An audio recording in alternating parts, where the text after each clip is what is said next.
Bienvenidos a una nueva emisión de La Náusea TV. Mi nombre es Arsinio Orihuela. Gracias por acompañarnos a esta mesa de análisis.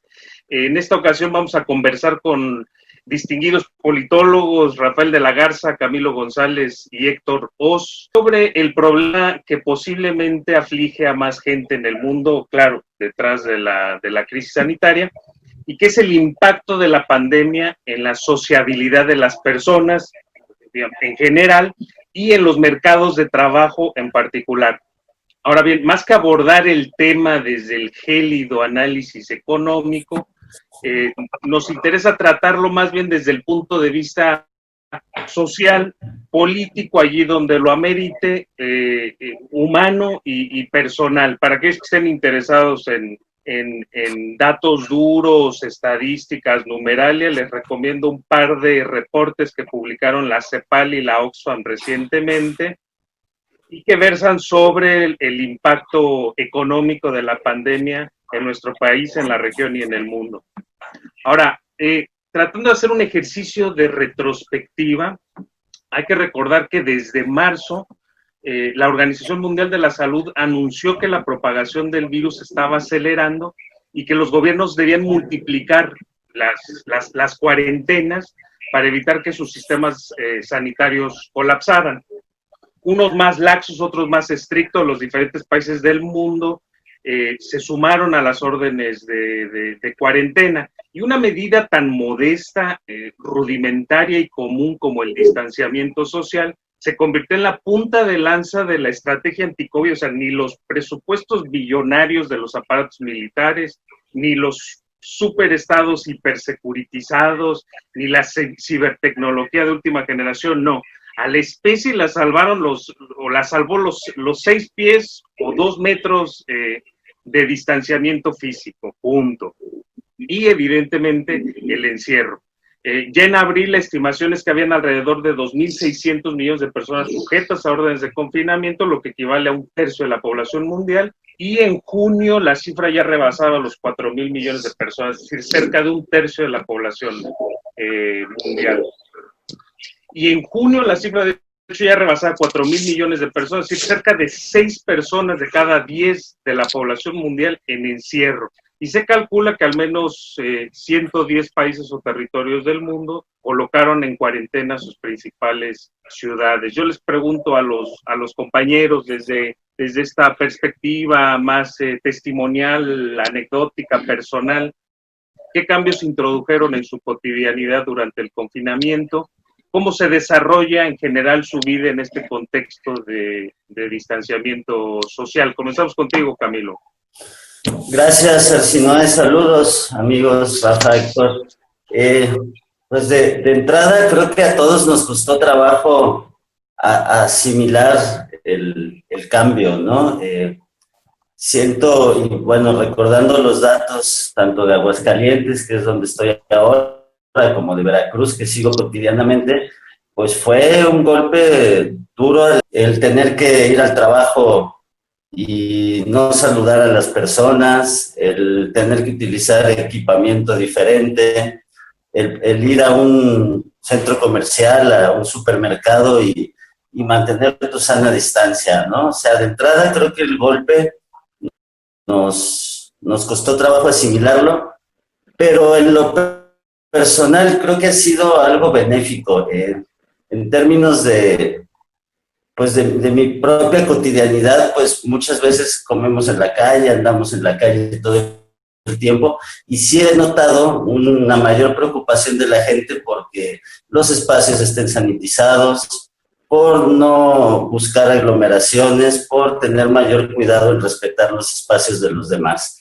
En mi sentido personal, sí creo que que la sana distancia nos trajo ciertas bondades, como el no estar todos juntos y amontonados, y también creo que nos ha ayudado a tener mayor conciencia sobre lo importante de convivir en espacios mucho más sanos, en lugares sanitizados, y uno mismo en cuidar su propio cuidado personal, ¿no? Esa sería mi aportación. Muy bien, gracias Camilo. Mi estimado Héctor, misma pregunta, ¿cómo se desarrolla la vida en este contexto de distanciamiento y confinamiento? ¿Qué tal, Arsi? Un saludo, Rafa, Camilo. Un gusto poder estar aquí otra vez con ustedes. Pues sí, como dice Camilo, digo, a los datos que mencionabas tú habría que matizarlos un poquito y decir que, pues para bien o para mal, podemos hablar nosotros desde cierto privilegio, ¿no? Que somos los que afortunadamente podemos seguir esas indicaciones de cuarentena. Yo llevo 3 meses y medio en relativo estricto encierro y mi fecha de regreso al trabajo es hasta finales de septiembre, la fecha hasta ahorita. Entonces van a ser 6 meses, medio año, eh, en un distanciamiento que pues evidentemente no es lo normal. Eh, yo creo que habría que matizar ciertas cuestiones. Como bien dice Camilo, hay aspectos que son estrictamente personales, que pueden ser bastante positivos en ese sentido, el hecho de pues, reducirle un poco a las carreras del día a día, el hecho de comer relativamente más sano, gastar menos incluso, pero pues insistir en esa cuestión que se trata de un asunto que tú mencionabas, pues, cerca del 40, 50%, 60% de la población mundial, pero pues habría que relativizar eso en términos de quiénes son los que pueden trabajar. Por ejemplo, aquí en México, digo, lo evidente fue la salida del sistema educativo de las calles, y ahí sí es una tercera parte de la población la que de la noche a la mañana pues está en posibilidades, al menos por no tener que ir a un lugar, de quedarse en casa. Entonces, pues sí, en términos personales podrá haber ciertas cosas que nos resulten benéficas a los que tenemos esta posibilidad, pero pues habría que pensarlo más bien en términos sistémicos, en términos del conjunto mayor de la población. Eh, yo les podría hablar un poco de la experiencia que tengo en el sector educativo, que es donde me desempeño. Y bueno, ha sido lo que muchos dicen, ¿no? En realidad trabajamos más estando a distancia, pues porque se pierde tan solo la idea de la jornada laboral, queda completamente difuminada. Entonces la jornada laboral pues se transforma o se multiplica por 2 veces, cuando menos. Ese es algo que muchos de los que estamos teletrabajando pues hemos podido constatar, ¿no? Que se difuminan esas barreras entre lo que era público y lo que es privado. Pues ahora tenemos el trabajo aquí en casa, y, y si es algo que se multiplica. En términos estrictos, el sector educativo pues batalló mucho para terminar los cursos, para terminar el año escolar, y habría que pensarlo porque, digamos, es prácticamente imposible que nosotros podamos retomar actividades, al menos en el nivel de bachillerato. Es prácticamente imposible que podamos retomar actividades de manera virtual sin una organización presencial.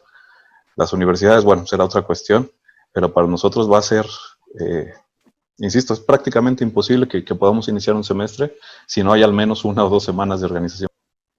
Sí, muy bien. Hoy justamente estaba leyendo que la OMS ayer anunció que la nueva pandemia que la pandemia del nuevo coronavirus dejó alrededor de 700,000 muertes, casi 18 millones de contagios, y advirtió que la pandemia iba a ser muy larga en el mundo, incluido sorprendentemente en Alemania. Miles de personas han salido a las calles a manifestarse contra las medidas anti-COVID, bajo la excusa de que estas medidas constriñen las libertades individuales, o bien que se trata simple y llanamente de una teoría conspirativa. Pero en fin, el hecho concluyente es que aun cuando las cifras no son, son susceptibles de revisión, como bien comenta Héctor, lo cierto es que, insisto, ha habido un confinamiento de una parte muy significativa de las personas que habitan el planeta. En ese sentido, yo le pregunto a mi querido Rafael de la Garza, ¿cuál ha sido tu experiencia en el confinamiento desde el punto de vista personal, familiar o laboral? Sí, mira, en lo personal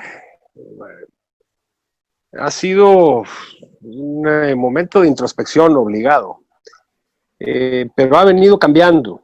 Es decir, si hablábamos en marzo, pues en marzo pensábamos, no, bueno, pues en 3 meses si nos cuidamos. Es decir, tenías una expectativa. Pasaron esos 3 meses y las expectativas cambiaron. las cifras empezaron a crecer, la normalidad política, social, se recuperó un poco y entonces evidentemente pues el escenario se modifica y por lo tanto tu percepción empieza también a modificarse. En un principio, insisto, básicamente el reto era concentrarme en hacer mi trabajo a través de Internet, tratar de incorporar algunos elementos didácticos y tecnológicos para poder sacar adelante el trabajo y sobre todo interesado en la situación como un experimento, porque como profesor universitario siempre pensaba, hombre, en algún día voy a estar en una universidad donde todos los chavos estén con una computadora, tengamos una interactividad, podamos realmente trabajar utilizando el ciberespacio. Pues dicho y hecho, eso fue exactamente, por eso luego hay que tener cuidado con lo que uno desea, porque fue justo exactamente lo que pasó con la pandemia y lo que me obligó a darme cuenta de que pues la situación no era tan sencilla. No tanto por mí, porque en cierto sentido para mí esa novedad me resultó interesante y me dio un cierto empuje emocional, ¿no? En términos de, mira qué padre, a ver, pues ahora, ¿cómo le vamos a hacer? Sino también el de los estudiantes, ¿no? Y cómo en realidad la respuesta entre ellos fue diferente de acuerdo a varios factores, su situación familiar, su situación económica, su lugar de habitar, donde viven, ¿no? Que también había gente que vive, pues, digamos, en zonas más aisladas y le costaba más trabajo.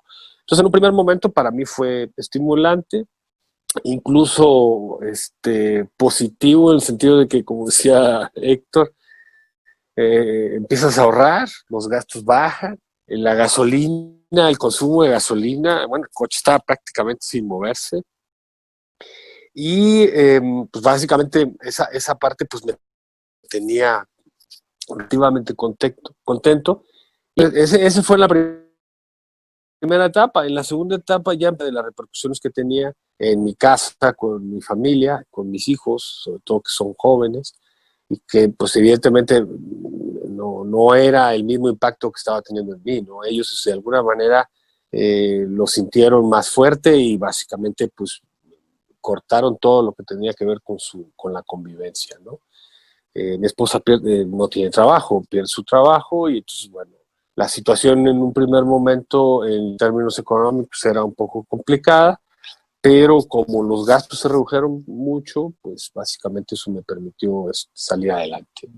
Esta situación me ha obligado mucho a pensar y para cerrar el comentario yo creo que una de las cosas que me parecen interesantes y que tienen efectos diversos, pero que ha sido para mí importante, pues es la reducción del consumo.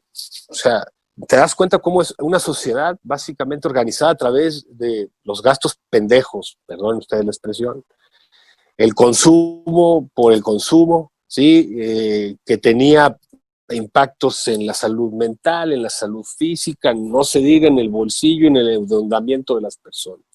Entonces, en cierto sentido, para mí, pues, frente a una situación así, fue de alguna manera reconfortante saber que en cierto sentido yo tenía esa sospecha desde antes y me parecía banal, pero claro, todo el mundo me decía pues, que era un viejo, un gruñón, lo cual es cierto, pero porque básicamente estaba señalando a una situación que me parecía banal, vacía, de una vida realmente que no tenía ningún sentido, ¿no? Entonces, para mí eso me ha permitido trabajar, estar más conmigo mismo, estar más con mi familia, con todo lo que esto implica, y al final, pues, rediseñar mis objetivos y mi perspectiva en términos profesionales y de vida, ¿no? Entonces, en eso estamos ahorita, básicamente, modificando algunas de esas cosas, ¿no?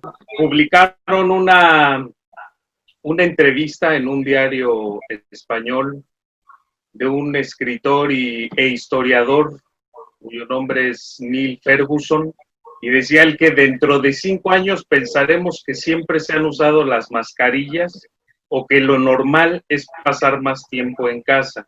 Olvidaremos cómo era todo en 2019 y nos diremos que la pandemia no fue para tanto, pero nos habrá cambiado. Y en ese sentido, por ahí he leído también algunas notas que hablan, ¿no?, en estos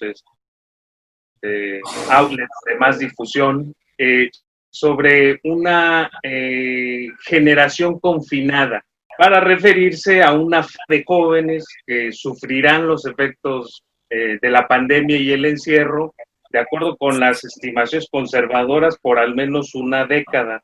Yo prefiero la idea de, más o menos ampliamente aceptada, de la nueva normalidad, que designa algo más omnicomprensivo y que engloba todos o muchos aspectos de la sociabilidad humana.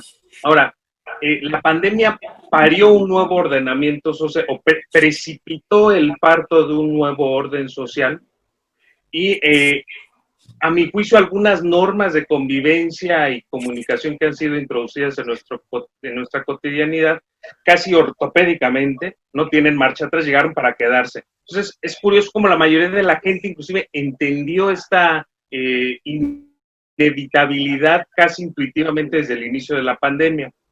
En cierto sentido, eso se explica porque la pandemia tan solo apresuró la adopción de algunas prácticas sociales que ya están en nuestras vidas, como el home office. Y en ese sentido me interesa preguntarle a nuestros analistas acerca de esta nueva normalidad que prefigura la pandemia. Es decir, ¿qué rasgos particulares perfila la sociabilidad post-pandémica? ¿Cómo imaginan o cómo se proyecta esa sociedad venidera? Comienzo con tu opinión, mi querido Rafael. Ese es uno de las peleas precisamente que yo veo en la gente. La idea, la renuencia básicamente a modificar una serie de, si quieres, rutinas, ¿no?, de convivencia social, sí, que, bueno, más allá de qué tan realmente fueran de convivencia, insisto, y más bien de consumo, sí, porque la idea era juntarse con alguien, pero no para conversar, no para verse cara a cara y hablar de cosas que te pasan, ¿no?, sino tenía que hacerlo en un lugar, si no, no tenía sentido. Y donde hubiera mucha gente, de preferencia, ¿no? O si no, mucha gente que hubiera, vamos, el típico café, ¿no?, donde hubiera 50 personas en un local, ¿no?, más o menos limitado, ¿no? Y ese era de alguna manera la sociabilidad. Y precisamente lo que yo quiero estresar de esta cuestión de la sociabilidad es que es una sociabilidad hasta cierto punto impuesta por el consumo, impuesta básicamente por el modelo económico, y de alguna manera es un estilo de vida, ¿no? O sea, yo todavía en ese sentido sigo siendo medio ranchero. O sea, ir a una playa donde tú las debes haber visto en Río de Janeiro, por ejemplo, pero aquí también, donde estás parado y literalmente atrás, a los lados y enfrente hay 4 o 5 personas. Es decir, si te meto hacia un lado, hacia el otro, tocas al otro, ¿sí?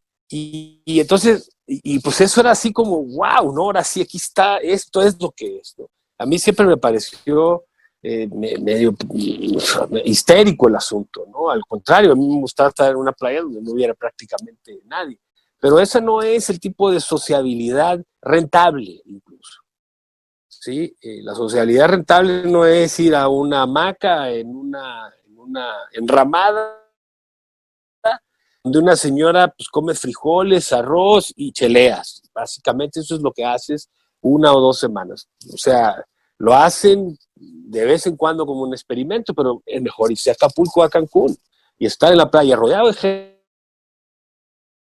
gente y luego en la noche ir a un antro. No cabe duda no dudo de que eso sea, sobre todo para los jóvenes, muy atractivo. Pero en mi opinión tenía un trasfondo, ¿no?, de rentabilidad. ¿Sí? ¿Cómo le saco a un espacio físico más lana? Pues retacándolo de gente. Y entonces teníamos, se incendiaba una discoteca y pues se quemaba medio mundo porque además no tenía no tenía salidas de emergencia, ¿no? Es decir, todas las consecuencias de esto. Entonces, en ese sentido, me parece que esta nueva sociabilidad no va a ser fácil que se imponga, va a ser complicada, va a ser difícil, sin mencionar que, como lo decía vos, también depende mucho de tus posibilidades económicas o de la posibilidad de que te puedas mantener más o menos económicamente estable durante una situación como esta. De otra manera, no sales a socializar, sales a buscar la comida del día. Si no, no comes, ¿no? Entonces son como dos mundos diferentes, ¿no? Por un lado tenemos un sector de la población que sale básicamente por necesidad, mientras que tenemos otro que está presionando para salir, pero no precisamente porque sea necesario en términos de sobrevivencia material. Y esto es básicamente lo que me parece que en Alemania está sucediendo. O sea, me parece muy noble que digan que están coartando las libertades, pero ¿de qué te sirve la libertad si estás muerto? Parece que se está politizando en términos de derechos, ¿sí? Pero ¿cuánta gente tiene derecho a salir a disfrutar de un café, de una cena, de una... ¿Cuánta? Pues es una minoría, no podemos negarlo. Entonces, ¿hasta dónde es estilo de vida de esa minoría? ¿Sí? Es indispensable para todos, sostenerlo. Yo creo que eso es básicamente la situación en términos de sociabilidad y sin duda que se va a modificar. Sin duda. Hemos visto supermercados, centros comerciales que abrieron recientemente, en las que ves de gente tratando de ingresar desesperadamente a estos espacios de comercio. Yo estaba pensando en algo que han comentado algunos analistas. En otra época está muy satanizado las multitudes que se organizaban por razones sin fines de lucro, por ejemplo, una manifestación política, un mitin político. Eso está muy satanizado. Ahora, cuando se trataban de aglomeraciones que respondían a algún evento con fines de lucro, pues un concierto, un evento deportivo, etc., eso recibía la aprobación de la gente. Yo creo que ahora, con toda esta cuestión del distanciamiento, del aislamiento y de la necesidad de reforzar la idea de que hay que tener cuidado por uno y por el otro, todas estas cuestiones se van a, estas prácticas sociales y estas multitudes se van a empezar a cuestionar o a mirar desde otro crisol. Mi estimado Héctor, ¿cuál es tu reflexión sobre este tema? Sí, Arsi, mira, yo ahorita que comentabas, yo me acordaba al principio de esta situación, un par de artículos que salieron ahí en diversos medios internacionales, de dos de los filósofos que son los rockstar del momento. Uno era Zizek y el otro era coreano, Chul Han. Proponían dos ideas, digamos, radicalmente opuestas sobre cómo íbamos a transitar después del periodo pandémico, que como bien dices, pues parece que llegó para quedarse, evidentemente, a pesar de las perspectivas de una vacuna próxima, pues esto va mínimo para 2, 3, 5 años. Entonces, digamos, las perspectivas, así muy grosso modo, era que para Zizek esta situación podría generar nuevas formas de solidaridad o nuevas formas de preocuparse por el otro, de una sociabilidad un poco menos individualista. Mientras que la perspectiva de Chul Han pues iba en esta línea del control biopolítico, en este caso psicopolítico, ¿no? De una mayor vigilancia, etcétera. Entonces yo creo que lo que vamos a ver es un punto medio entre esas dos posiciones. Yo recuerdo que hace la última ocasión que nos reunimos, platicábamos al final con la cuestión del TEMEC sobre el aspecto cultural. Y creo que eso es fundamental en el sentido de que el neoliberalismo o esta última etapa del capitalismo pues ha producido subjetividades que son fuertes y que están bien enraigadas en esta situación. Por ejemplo, decían, toda crisis es una oportunidad, no es uno de los eslogans que escuchamos continuamente. Entonces, lo que vamos a ver pues, son playeras que digan sobreviví al COVID, ¿no? Y ya lo hemos visto, o sea, esta situación de que lo vimos en España y lo hemos visto aquí en México, en el momento en el que se levantan ciertas restricciones a la movilidad, pues se vuelven a llenar esas tiendas para seguir reproduciendo estos mismos hábitos de consumo a los que hacía referencia Rafael. Digo, esa situación es difícil o habría que pensar por dónde puede empezarse a combatir, pero lo cierto es que tenemos una idea muy individualizada de lo que es el sujeto, un sujeto que se autorrealiza o a sí mismo, que se autoproduce, que no se produce en sociedad, sino que él por méritos propios pues puede consumir y por lo mismo tiene derecho a ciertas cosas, ¿no? Como que no le obligan a ponerse un cubrebocas. Y ese es el nivel, lo cierto. Ahora, lo vamos a comentar un poquito en la última sección, pero la otra parte, que es la parte de las subjetividades colectivas, pues cada vez están más rotas. En el caso de México tenemos el caso evidentemente de la violencia, pero no solamente es la violencia del narco, de la represión estatal, sino es la violencia constitutiva de las relaciones laborales.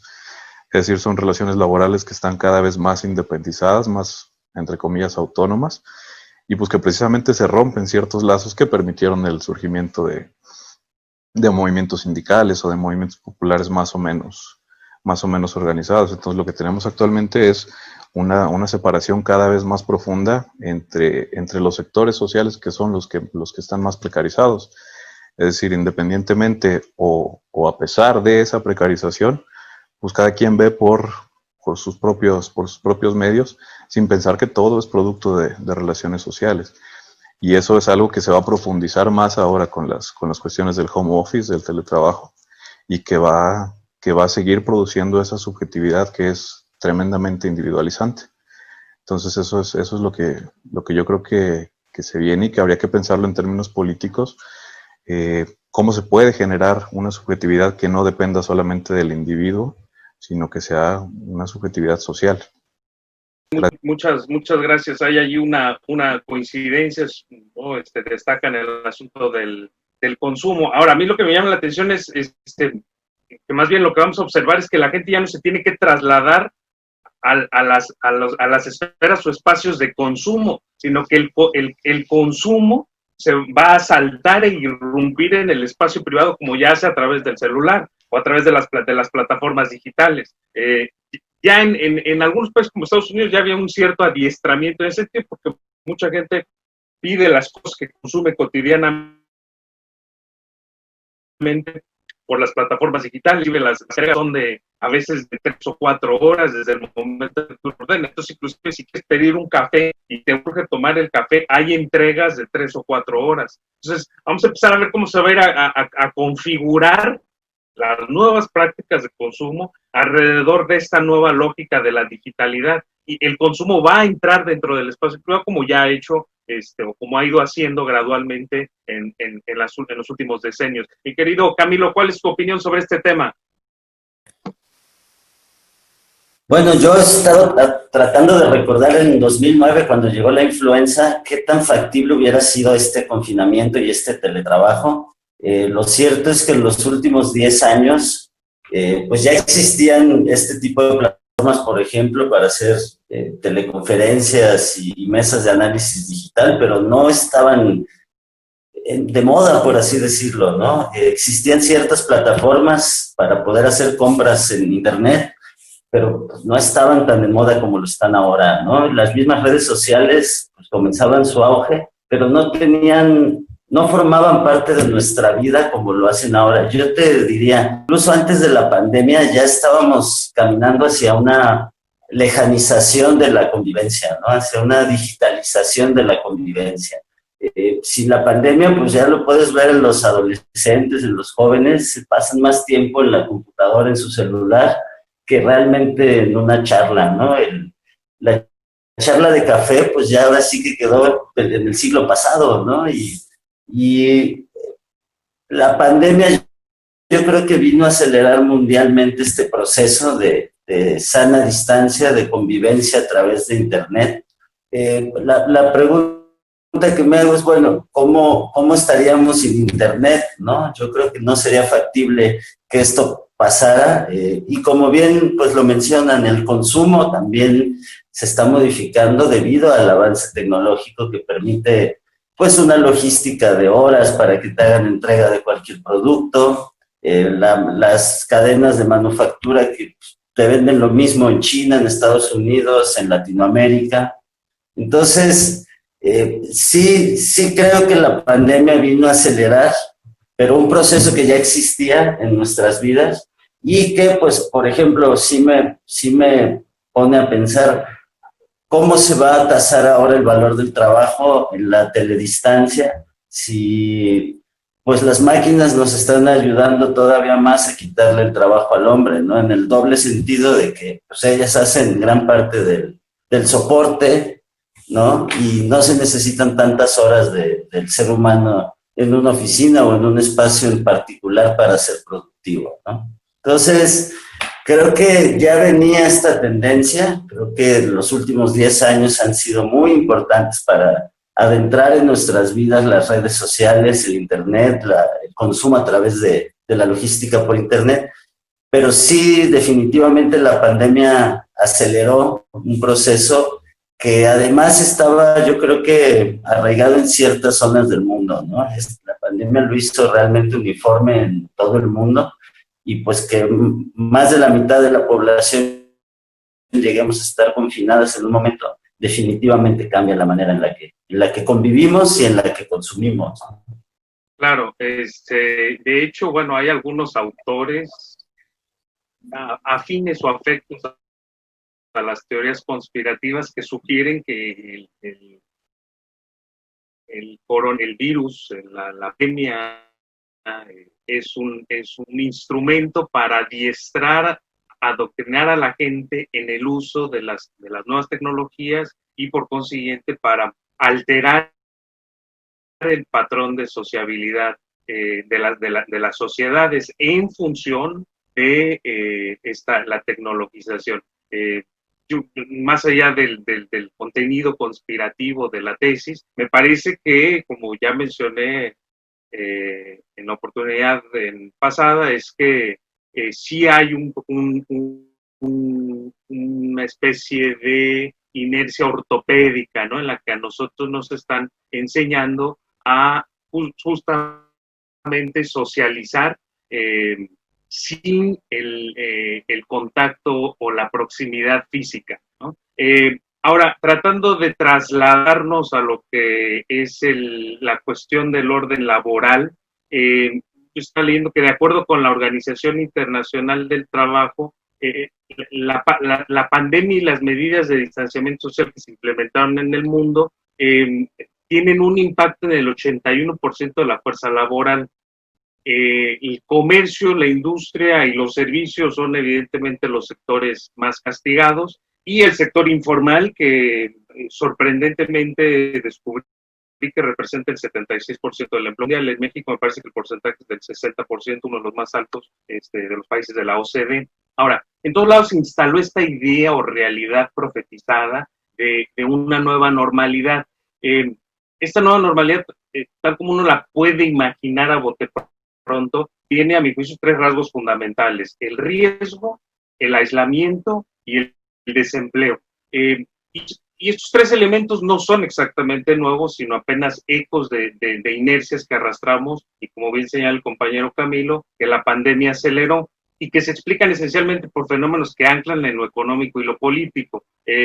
Por ejemplo, la globalización del capital financiero, ¿no? Es un modelo que asume que la rentabilidad encierra un riesgo humano y ecológico, o bien el sacrificio humano, social y ecológico son elementos constitutivos de la economía y de la producción de riqueza y de ganancia. El otro aspecto es la pérdida del poder de los sindicatos y los contratos colectivos, es decir, se individualiza al trabajador, especialmente a través de las fuentes y modalidades de subempleo, que es lo que hay hoy. Hoy no hay empleo, ya hay subempleo, y ya se usa una expresión para referirse a estas nuevas modalidades, que es el de la uberización de la economía, que uno de sus epifenómenos es que convierte a todo el mundo en repartidores. Y el otro elemento es la flexibilización, tecnologización de los procesos de trabajo, que disparó el desempleo y el subempleo, porque las nuevas funciones del trabajador involucran menos técnica y expertise, son cada vez más mecánicas, ¿no? E incluso reduce el volumen de trabajadores necesarios para efectuar una tarea en el lugar de trabajo. En ese sentido, la Organización Internacional del Trabajo señala que la pandemia tiene un triple impacto sobre el trabajo, es decir, destruye empleos, pauperiza la instrucción, calificación del trabajador y pone obstáculos para los que quieren incorporarse al mundo laboral. Ahora, una realidad que se perfila como inexorable es el llamado home office o teletrabajo y sus múltiples variantes. De hecho, en Argentina ya se legisla curiosamente sobre este asunto. Incluso hay iniciativa que establece como derecho la desconexión digital. Es decir, que ejercer un derecho es no estar conectado a algún dispositivo móvil o digital. Eso ya se convierte desde la pandemia en un derecho, y evidentemente es probable que en muchos países se empiece a legislar sobre esta nueva modalidad de trabajo, y contemplando, insisto, esto que ellos llaman el derecho a la desconexión digital. Yo le pregunto a los compañeros, ¿qué efectos tendrán la pandemia y las políticas de aislamiento en los mercados de trabajo? Comienzo contigo, Héctor. Mira, la cuestión del teletrabajo y de las nuevas relaciones laborales, yo lo primero que quería es, como bien dice Camilo, decir que no hay nada nuevo o que llegue la pandemia y que vivamos en un mundo completamente distinto. El home office existe desde el siglo XVII y no solamente existe como algo marginal, sino que todos los procesos de industrialización que conocemos después con la famosa revolución industrial están basados precisamente en la explotación del famoso, ahora le decimos home office, pero bueno, el putting out system o sistema de trabajo a domicilio, ¿no? Que es lo que permite precisamente lo que después va a ser el Fordismo, la concentración del trabajo en un lugar físico. Pero lo cierto es que ese trabajo a domicilio, ese trabajo a distancia, no necesariamente implica una pérdida para las empresas, al contrario, es un aumento de la productividad y una reducción de los gastos en los que incurren ellos, en términos de servicios, en términos de luz, etcétera, porque esos costos ahora se trasladan a quien está trabajando. Es decir, llevamos 4 meses trabajando, pagando la luz, pagando la computadora, pagando el teléfono, pagando, etcétera, ¿sí? Que antes eran costos precisamente en los que incurría pues la empresa, el empleador. Esta ley que comentabas en Argentina, precisamente una de las cosas que señala es que es el empleador quien tiene que pagar hasta una silla, que sea ergonómica, ¿no? Para que si voy a estar 8 horas sentado en la computadora, pues no ande después con la ciática. Entonces, bueno, todo ese tipo de cuestiones son importantes, pero yo insisto, preguntaba Camilo, hace 10 años, ¿quiénes o cuántos? Pues probablemente los mismos, ¿sí? Los que tenemos la oportunidad de trabajar en el sector educativo, grandes sectores del gobierno y los sectores más adelantados de la economía en términos tecnológicos, es decir, el sector financiero, el sector bancario, que a lo mejor no en la misma cantidad, pero básicamente son los mismos sectores los que hubieran tenido la oportunidad hace 10 años que los que la tienen hoy. Y todo el resto, pues evidentemente no, ¿sí? Y entonces esa cuestión es la que va a generar más desigualdades, más precarización, porque precisamente como tú decías, la idea de que ahora las plataformas o el consumo se haga por medio de plataformas tiene distintas consecuencias. Una es ese trabajo a destajo, que no es un trabajo asalariado, sino que es un trabajo completamente precarizado, en el que pues, la persona está expuesta a un sinnúmero de situaciones sin recibir prestación alguna. Depende de cuánta propina se le pueda dar, ¿no? Y la otra es pues, precisamente que eso es funcional, sobre todo funcional para el capital y para el capital financiero. Ahora, la cuestión del desempleo. Hay que recordar que llevamos 40 años de desempleo estructural. Es decir, nosotros en nuestras ficciones de economistas, nuestras ficciones que nos hacemos en la cabeza, suponemos que no existe el desempleo voluntario, que todo el desempleo es friccional o algo así. Lo cierto es que llevamos 40 años con un porcentaje de la población desempleada que le es funcional al capital en la medida en la que transfiere valores de otra forma. Transfiere valores porque está endeudada, transfiere valor porque fomenta o permite que una sola persona de una familia de 4 sea la que tenga un empleo formal. Entonces lo que está pasando ahí es que todos están contribuyendo a la explotación de una sola persona, ¿no? Entonces, esas cuestiones se van a seguir profundizando y habría que irlas analizando con cuidado. Ya nada más para cerrar, por ejemplo, la cuestión del INEGI, que tiene sus cifras ahí. La tasa de desempleo sigue relativamente igual, entre el 3 y el 4%, pero la población económicamente activa ocupada disminuyó en 12 millones de personas aquí en México, ¿sí? O sea, son 12 millones de personas en lo que va del año. No son desempleados, según el INEGI. Nada más son personas no económicamente activas. Entonces, bueno, ahí el eufemismo ahí se los dejo. Pero lo cierto es que son 12 millones de personas que no pueden incorporarse a un home office porque las condiciones laborales no están dadas para ello. Es decir, es un trabajo que requiere una presencia física. Y bueno, pues, ¿qué qué tanto se va a poder recuperar la economía después de esta pandemia y sobre todo si vamos a vivir en un periodo pandémico por 4 o 5 años. Pero bueno, yo ahí le dejaría. Ahora sí, gracias. Muchas gracias, Héctor. Pues sí, hay otras cuestiones que también tendrían que considerarse, como eso que comentas de las prestaciones, cómo va a funcionar la cuestión de los beneficios sociales, como la salud, la educación, la vivienda, bajo estas nuevas modalidades de trabajo. Es tiempo de pensar en la pensión universal como un elemento constitutivo de esta nueva economía, de esta nueva normalidad. En fin, muchas cuestiones sobre las que vamos a conversar. Mi querido Rafael de la Garza, ¿cuál es tu opinión sobre este asunto? Mira, con respecto a la cuestión del trabajo y del teletrabajo, en primer lugar, pues como mencionabas, ya hay reacciones de los trabajadores en términos de exigir de un cambio en la legislación. Desde la firma de un contrato donde se especifiquen las condiciones laborales, hasta pasando por que no tengas que estar atento 24 horas al día porque se supone que ahora sí estás disponible todo el tiempo porque estás en tu casa, hasta los insumos, ¿no? Que evidentemente todos los recursos que necesitas para trabajar, pues evidentemente tienen que ser de alguna manera sostenidos por el empleador. Está ahí, suena interesante y bueno, vamos a ver, en el caso argentino ya están discutiéndolo. Aquí no, nadie lo ha dicho en México, no se ha escuchado absolutamente nada de eso. De repente se habla de una pensión universal, ¿no? Que sería como un apoyo, ¿no? Como le llaman a estas pensiones. Que no sería una solución, evidentemente, pero que básicamente demostraría esta visión humanista del Estado liberal, etcétera, pero que no va a representar mayor cambio para la cotidianidad de las personas. Pero hay otras cuestiones a plantear aquí, que es que las relaciones entre los trabajadores se van a modificar. Ya no vamos a estar juntos en un espacio laboral. Y por lo tanto, la sociabilidad de los trabajadores en su espacio de trabajo queda prácticamente constreñida a contactos cara a cara por medio de Internet. O sea, yo no sé hasta dónde se puede hacer una asamblea de trabajo en Zoom con 500 personas, no lo sé. Ya no digas con 500, con 50, con 80 personas, ¿sí? Y evidentemente este cambio en la sociabilidad va a tener un enorme impacto en la forma de organización de los trabajadores, ¿sí? En este momento, dado lo novedoso, pues la ventaja la lleva el empresario.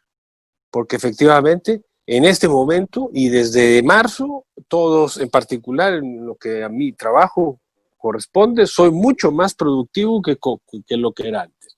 Porque hago más cosas con menos cosas de la empresa, que no las mías, sino de la empresa. Yo antes podía llegar a la empresa, pedir una laptop, pedir un cañón, ¿sí? Y básicamente llevar todo este material a un espacio que tenía un pizarrón y que tenía una serie de cuestiones para un abanico, etcétera, para yo poder ver. Ahora yo tengo que de alguna manera poner eso, ¿sí? Evidentemente estoy haciendo más también porque es más personalizado el proceso educativo cuando trabajas en Internet.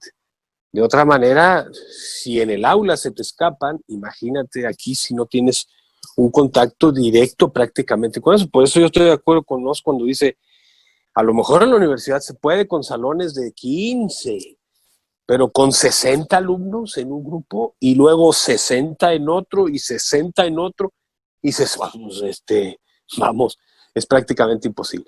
Pero además, y por el otro lado, además de que estoy más productivo, ahora los nuevos modelos que están impulsando para la educación son este famoso modelo invertido, en el que ya el sueño neoliberal de la educación se completa.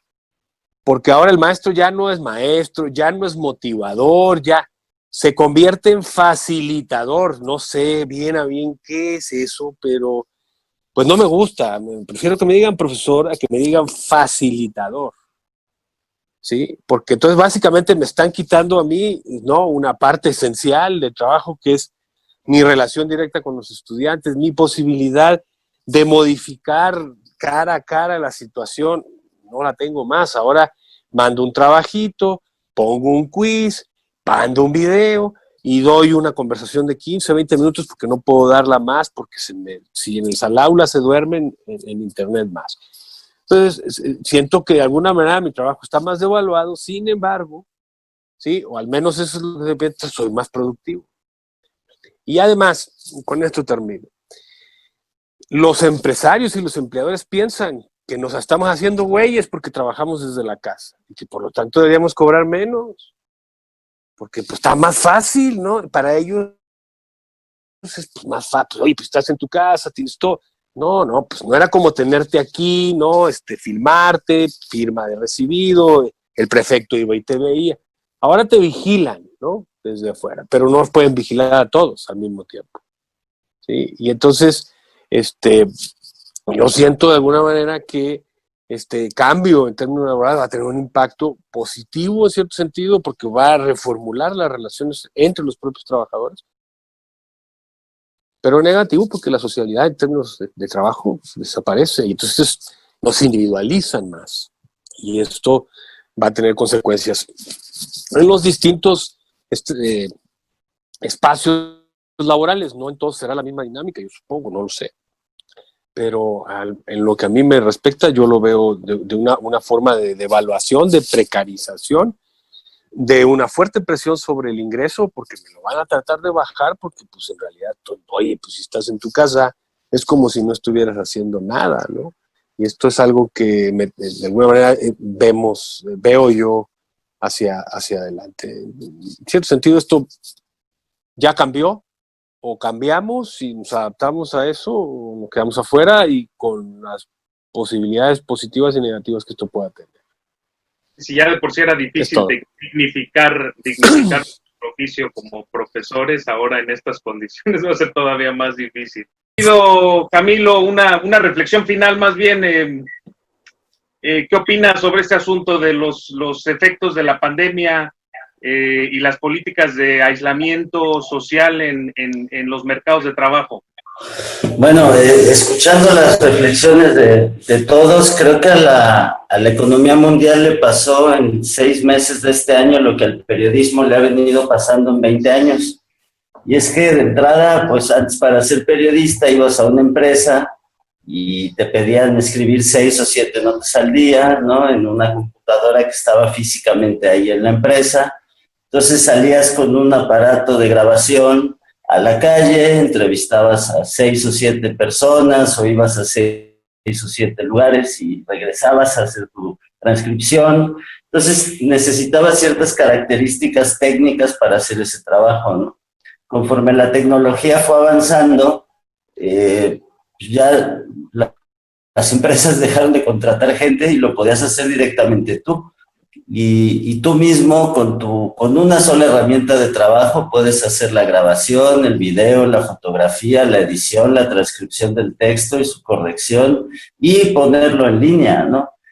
Aquí es donde, por ejemplo, pues han comenzado a entrar los youtubers que son opinólogos de noticias frente al reportero que es el generador de la noticia, ¿no?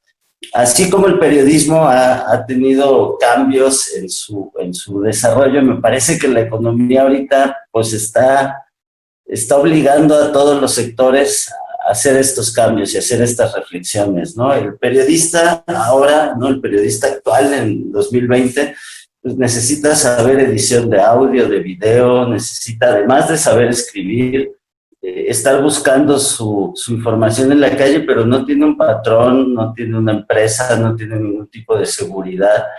Lo mismo está pasando con los sectores académicos, lo he visto con el sector automotriz, por ejemplo, aquí en Aguascalientes, pues cada vez tienen menos prestaciones, sus horarios de trabajo son cada vez más extraños y complicados, y en efecto se pide en cierto sentido menos especialización porque hay mayor cantidad de personas dispuestas a hacer el trabajo por menos cantidad de dinero. Entonces, creo que tanto la tecnología en su uso excesivo, ¿no? Para el consumo, para la convivencia, para todo, como la pandemia, pues sí han precarizado el trabajo. y pues han quitado la certeza, las seguridades, ¿no? Y si a eso le sumamos un gobierno aquí en México que ha dado pues mensajes muy encontrados, ¿no? El presidente diciendo que la economía va muy bien y que todos podemos salir a trabajar, mientras que las autoridades sanitarias dicen que todavía va para largo. Yo creo que eso va a complicar el terreno económico para el cierre del año, ¿no? Entonces, en 6 meses, para cerrar, se nos está obligando a actualizarnos tecnológicamente, a socializar de una nueva manera, que para los que no somos adolescentes o niños, pues es un poco más complejo. Y también a cambiar nuestra manera de trabajar y sin tener un camino certero, sin saber hacia dónde vamos y sin tener ningún tipo de seguridad, como ha ocurrido, por ejemplo, en el periodismo, ¿no? Esa sería mi reflexión final. Muy, muy atinada esa reflexión final. Muchas gracias a todos los compañeros por sus quirúrgicas intervenciones y reflexiones. Agradezco al público que nos sintonizó y nos comprometemos a reencontrarnos en 15 días. Gracias, gracias Rafael, gracias Camilo, gracias Héctor. Nos vemos pronto.